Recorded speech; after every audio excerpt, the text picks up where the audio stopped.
In this lesson, we want to discuss mediums of communication. Choosing the right communication media for the negotiations is important because it is one of the subtle ways to influence the outcome. Essentially, the technology we choose or don't choose to negotiate through affects how we see the negotiations and what the most fitting behavior is. The general split is between face-to-face bargaining and not face-to-face, and each has its own reign to shine. The case for face-to-face interactions is easy to make. If you think about all mediums of communication as lying on a spectrum, starting with low on social presence and ending with high on social presence, then face-to-face is on the far right end, and written, typed communication is on the far left. The rest is in between. The higher the social presence, the easier it is to build rapport, especially if there has been no previous interaction between the sides. Building rapport, as you will see in our module on persuasion, is one of the 6 key ways to have others comply with your requests.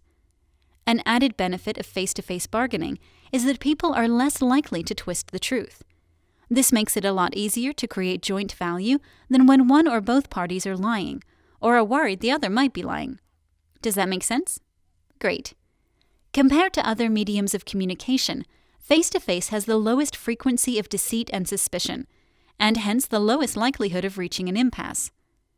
Another important aspect of face-to-face is that it conveys nuanced meaning.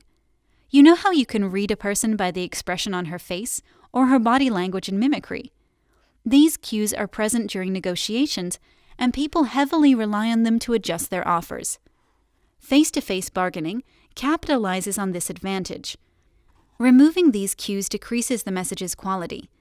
Without intelligible information, reaching a win-win becomes a lot harder.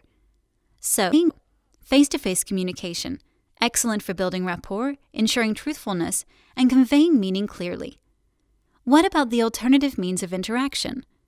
Turns out there is a good case for them as well. For example, if we set aside the benefits of face-to-face communication, you will notice that if you were in a situation where you are highly accountable for the outcome, holding a face-to-face can enhance the tension. If there is a lot of uncertainty at the table, another person's gaze may be interpreted as an attempt to overpower and dominate, which can then lead to retaliation. When tensions are high, stick to communication over audio channels only.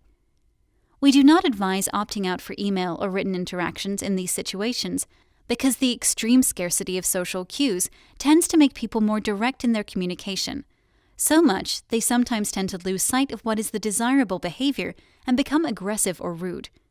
This is likely one of the reasons why email negotiations have a higher rate of walkouts. On the other hand, email is great when it comes to sidestepping social hierarchies. When people of different status negotiate, their hierarchy rankings determine how much each party talks.